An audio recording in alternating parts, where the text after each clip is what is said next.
And this afternoon on Business, we are talking about food production, harvest and storage. Kuku Teme is standing by. Kuku, can the national buffer stock storage facilities harvest this year? Well, quite interesting. They have it in abundance, and the problem now is how to store the rest, because almost all their silos are full. They're calling for public-private partnership to be able to initiate more moves, build more silos, to be able to accommodate the maximum production that we do. So we'll be hearing from the minister on this and many other interesting stories shortly.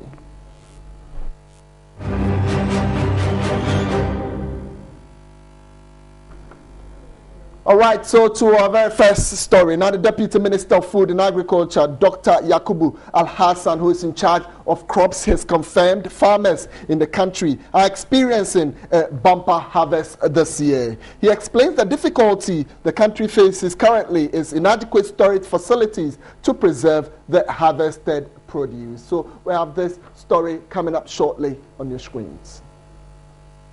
The Deputy Minister of Food and Agriculture in charge of crops, Dr. Yakubu Al-Hassan, said the country has enough grains and almost all storage facilities are full.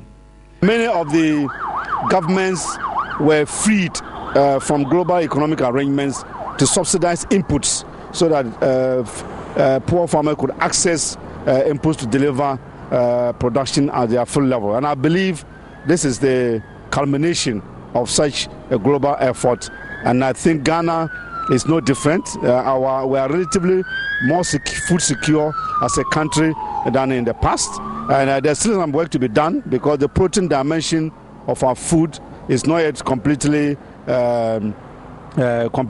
solved. We still have to rely on imports from other countries to meet our meat demands. Nonetheless, even that impact of global food improvement is impacting even on our local fish production, which has seen a complete growth in the last couple of years. Well, there is a school of... He said the National Buffer Stock Company, which is expected to buy the produce from farmers, has enough already piled up. Currently, as I speak to you, all the warehouses that the National Buffer Stock Company has at its disposal are full up with grains, mainly maize and some soybean.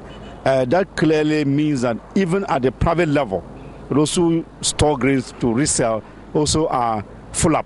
And there are complaints or concerns from farmers that they have grains right in their houses that they ought to have sold to the National Buffer Stock Company. But because the Buffer Stock Company doesn't have places to store the grain, they have to, the farmers unfortunately have to keep those grains. The minister called for a public-private partnership to help the country acquire more silos to store harvested food produce. All right, so let's do other business stories now. Government has been urged to full middle income. Now, both public and private institutions of higher learning have also been challenged to focus more on skills training in order to accelerate national growth. The advent of technology, according to experts, has direct effect on human resource worldwide, with developing countries being the hardest hit. Unemployment rate continue to increase, especially in developing countries, including Ghana, where skills training and development is less attractive. In the view of the rector of the Entrepreneurship Training Institute, Professor Francis Jopa Anane, this can only be reversed if government pay higher attention to skills development nationwide. Agricultural entrepreneurship, technical entrepreneurship, art entrepreneurship, entrepreneurship in health, physical education, recreation and sports, entrepreneurship in rural industry.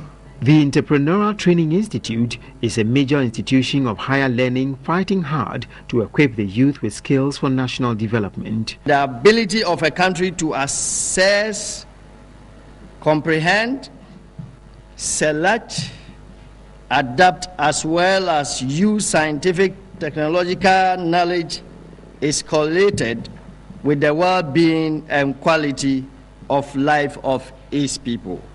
It is therefore imperative for a consistent and deliberate effort at empowering individuals with the requisite knowledge and skills to create jobs. Director of CODVET, Samson Damtetepe, admitted the need for national skill development programs. As a lower middle income country, Ghana is at a point where there must be accelerated expansion in industry and business, and this can be achieved if individuals will take the challenge and risk of starting up businesses to nurture and grow them to become huge enterprises. 50 students have graduated with varying skills ready for the job market. And it's now time for us to touch on revenue. Of course, if the country would grow, then it would highly depend on the revenue generation. And this time we have the Customs Excise and Preventive Service saying that it will not compromise and condone with officials who tarnish the image of the service. Well, Assistant Commissioner Wallace Akondo was speaking at the closing of a 3-week training program here in Accra. Updated on matters of valuation, issues on valuation of items such as royalties, license fees, and commission on copyright, payment and trademark ownerships were also considered. Post-clearance audit, a major challenge, was extensively discussed. The representative for the Deputy Minister of Trade and Industry, Intim Donko, charged participants to place emphasis on checking the accuracy and authenticity of declarations through examination. Executive Director of Web Fontaine Ghana Limited, Nana Samuel Brew Butler, encouraged participants to be abreast with modern trends. Trusting again that you will improve your efficiency and increase your collection targets with or without review, so that even when some of us are branded as friends of tax collectors, we can proudly say that it is for the socio-economic development of Ghana. Assistant Commissioner to the Ghana Revenue Authority and Customs Division, Wallace Akondo, underscored the need for the training program. It provides us the opportunity to give our officers the knowledge and the skill in 2 key instruments of our work, evaluation, and that is ACV, WTO Agreement on Customs Valuation. It's now time for us to do industry, but to do good industry work, you need that piece of land demarcation. So let's see how the president of the Association of Industries is trying to drive this. Well, Nana Osu-Afari has proposed the creation of district land banks to accelerate developmental goals. Nana Osu-Afari, who is also the Nkoswohene of Rara, insists the quest for full middle income can only be achieved through a well-resourced local governance system.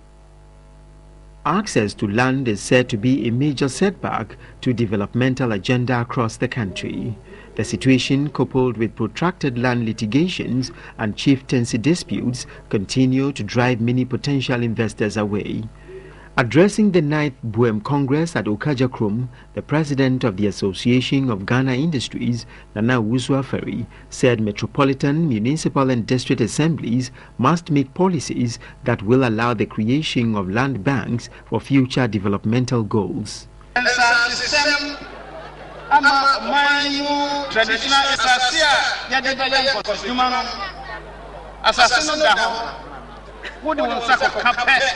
Now we are sorry. We are sorry.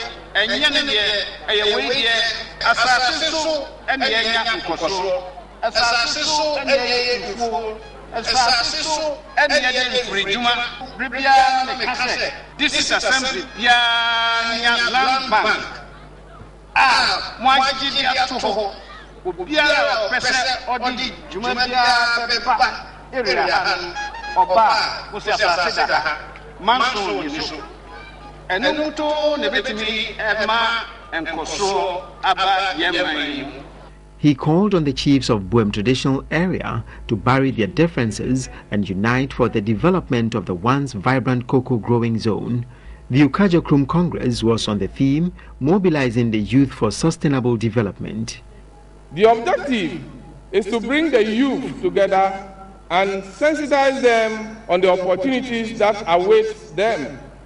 and to advise them not to put all their hopes on non-existent white-collar jobs, but rather to assure them of other equally good opportunities that abound. A speech read on his behalf by the Volta Regional Minister by the District Chief Executive for Biakoye, Louise Akata, lauded the effort of the people in restoring peace. No meaningful social, religious, and economic activity can take place in any community without peace. I throw a challenge especially to the youth and the opinion leaders of this area to continue to sustain and promote the peace we are all enjoying today. He also commended Ghanaians for the peaceful atmosphere before, during, and after the election petition verdict.